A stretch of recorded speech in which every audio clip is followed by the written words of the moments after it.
നമസ്കാരം, മീഡിയ ഗ്രാമത്തിലേക്ക് സ്വാഗതം. കള്ളന് കുള്ളൻ സാക്ഷി എന്ന് പറയുന്നത് പോലെയാണ് തിരഞ്ഞെടുപ്പ് കമ്മീഷന്റെ കാര്യം. എന്തിനാണ് പ്രധാനമന്ത്രി നരേന്ദ്രമോദിക്ക് കാവലായി തിരഞ്ഞെടുപ്പ് കമ്മീഷൻ ഇങ്ങനെ നിൽക്കുന്നത് എന്ന കാര്യത്തിൽ ഇപ്പോഴും വ്യക്തതയില്ല.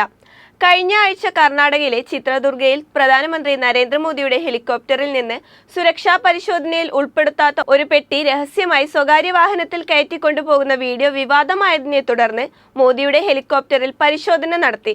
എന്നാൽ പരിശോധന നടത്തിയ തിരഞ്ഞെടുപ്പ് നിരീക്ഷണ ഉദ്യോഗസ്ഥനെ തിരഞ്ഞെടുപ്പ് കമ്മീഷൻ സസ്പെൻഡ് ചെയ്യുകയായിരുന്നു. ഒഡീഷയിൽ ലോക്സഭാ തിരഞ്ഞെടുപ്പുമായി ബന്ധപ്പെട്ട് ജനറൽ ഒബ്സർവർ ആയി നിയോഗിച്ച കർണാടകയിൽ നിന്നുള്ള മുഹമ്മദ് മുഹ്സിനെയാണ് കമ്മീഷൻ സസ്പെൻഡ് ചെയ്തത്. തിരഞ്ഞെടുപ്പ് കമ്മീഷന്റെ ഈ നടപടി വിവാദമായിരിക്കുകയാണിപ്പോൾ. SPG സുരക്ഷയുള്ളവർക്കുള്ള മാർഗനിർദ്ദേശങ്ങൾക്കെതിരെയാണ് ഉദ്യോഗസ്ഥന്റെ നടപടിയെന്നും ഇതുമൂലം പ്രധാനമന്ത്രിക്ക് 20 മിനിറ്റോളം കാത്തിരിക്കേണ്ടി വന്നു എന്ന് ചൂണ്ടിക്കാട്ടിയാണ് ഉദ്യോഗസ്ഥനെ സസ്പെൻഡ് ചെയ്തത് എന്നാണ് കമ്മീഷൻ വ്യക്തമാക്കുന്നത്.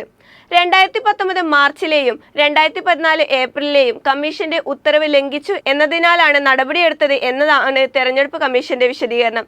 എന്നാൽ ഔദ്യോഗിക വാഹനം പ്രചരണത്തിന് ഉപയോഗിക്കാം എന്നല്ലാതെ വാഹനം പരിശോധിക്കാൻ പാടില്ല എന്ന് ഉത്തരവിൽ പറയുന്നില്ല. അതുകൊണ്ട് തന്നെയാണ് പ്രതിഷേധവുമായി പ്രതിപക്ഷം രംഗത്തെത്തിയത്. പ്രധാനമന്ത്രിക്ക് തൊട്ടു പിന്നാലെ കേന്ദ്ര പെട്രോളിയം മന്ത്രി ധർമ്മേന്ദ്ര പ്രധാന്റെ ഹെലികോപ്റ്ററിലും ദുരൂഹമായ സാഹചര്യത്തിൽ പെട്ടി കണ്ടെത്തുകയും എന്നാൽ പരിശോധിക്കാൻ എത്തിയ ഉദ്യോഗസ്ഥരെ കേന്ദ്രമന്ത്രി തടയുകയും തട്ടിക്കേറി സംസാരിക്കുകയും ചെയ്തു. മന്ത്രിയുടെ ഹെലികോപ്റ്ററിൽ സീൽ ചെയ്ത നിലയിലുണ്ടായ പെട്ടി പരിശോധിക്കണമെന്ന് ഉദ്യോഗസ്ഥർ ആവശ്യപ്പെട്ടതിനെയാണ് മന്ത്രി എതിർത്തത്. പെട്ടിയിൽ പണമാണെന്നാണ് ആരോപണം. സംഭവത്തിൽ ഒഡീഷയിലെ ഭരണകക്ഷികളായ ബിജു ജനതാൾ തിരഞ്ഞെടുപ്പ് കമ്മീഷന് പരാതി നൽകി. തിരഞ്ഞെടുപ്പ് കമ്മീഷൻ ആർക്കൊപ്പം എന്ന സംശയം ഉന്നയിക്കാൻ കാരണം മറ്റൊന്നുമല്ല. കഴിഞ്ഞ ദിവസങ്ങളിലായി കർണാടക മുഖ്യമന്ത്രി HD കുമാരസ്വാമിയുടെയും ഒഡീഷ മുഖ്യമന്ത്രി നവീൻ പട്നായകയുടെയും ഹെലികോപ്റ്റർ തിരഞ്ഞെടുപ്പ് കമ്മീഷൻ സംഘം പരിശോധിച്ചിരുന്നു. കുമാരസ്വാമിയുടെ വാഹനം തിരഞ്ഞെടുപ്പ് നടപടി തുടങ്ങിയ ശേഷം 15ാം തവണയാണ് ആദായനികുതി വകുപ്പും തിരഞ്ഞെടുപ്പ് കമ്മീഷൻ ഉദ്യോഗസ്ഥരും പരിശോധിക്കുന്നത്. അപ്പോൾ പിന്നെ പ്രധാനമന്ത്രിയുടെ വാഹനം പരിശോധിക്കുമ്പോൾ മാത്രം ഉദ്യോഗസ്ഥർക്കെതിരെ നടപടി സ്വീകരിക്കുന്ന കമ്മീഷന്റെ നടപടി വിമർശനാത്മകമാണ്.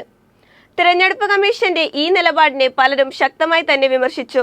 ഇന്ത്യ കാണാൻ പാടില്ലാത്ത ഏതു സംഗതിയാണ് മോദിയുടെ കോപ്റ്ററിൽ കൊണ്ടുപോയതെന്ന് കോൺഗ്രസ് ഔദ്യോഗിക ട്വിറ്റർ അക്കൗണ്ടിലൂടെ ചോദിക്കുന്നത്.